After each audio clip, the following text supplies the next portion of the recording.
सुन सुन सुन हम लोग सुन रहे हैं अब त्रिपुरा का बीजेपी का विधायक सुदीप राय की बर्मन के साथ मीटिंग हुआ, इस बारे में कुछ मेरा किसी के संग मीटिंग नहीं हुआ है। मैं 1 महीना तक अपने ट्रीटमेंट के लिए बाहर था। मैंने किसी के संग मीटिंग नहीं किया है और अगर मुझे किसी से मिलना है तो मैं आपके सामने कैमरा के सामने खुल्लम खुल्ला सबसे मिलूंगा। मैं अगर बीजेपी के मुख्यमंत्री से मिलना है तो मैं उनके संग भी ओपनली मिलूंगा और अगर सुदीप के संग मिलना है उसके संग मैं पहले पार्टी में था, मैं उसकी ओपनली मिलूंगा, पहले भी मिला हूँ। लेकिन मेरा कोई अलायंस किसी के संग नहीं है। आप प्लीज़ इस पर स्पेकुलेट मत कीजिए।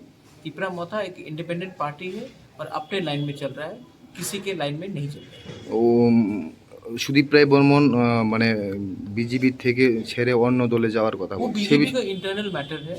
वो मेरे संग कुछ लेना देना नहीं है। जहाँ तक मैं जानता हूँ ये मेरे संग, मेरे पार्टी के संग मेरा कुछ लेना देना नहीं। That's the internal matter of the BJP, whether it is Sudip Roy Barman, Ashish Shah और आशीष दास और एनीबडी एल्स, वो उनका इंटरनल मैटर है। मैं बीजेपी के इंटरनल मैटर में कमेंट नहीं करना चाहता हूँ। मैं अपने लाइन में अपने पार्टी के बारे में काम करना। সামনেই 2023 নির্বাচন, মানে কারোর সাথে কি কোনো অ্যালায়েন্সের ব্যাপার নিয়ে আপনাদের কথাবার্তা হচ্ছে? नहीं, अभी तक किसी के साथ अलायंस का कोई बात नहीं हुआ है और हम अपना ये जो डिसीजन है अपने आइडियोलॉजी और अपने कमिटमेंट में लड़ेंगे। अगर कोई हमारे कमिटमेंट से बात करना चाहता है तो हम देखेंगे, वरना we are ready to fight on. Thank you.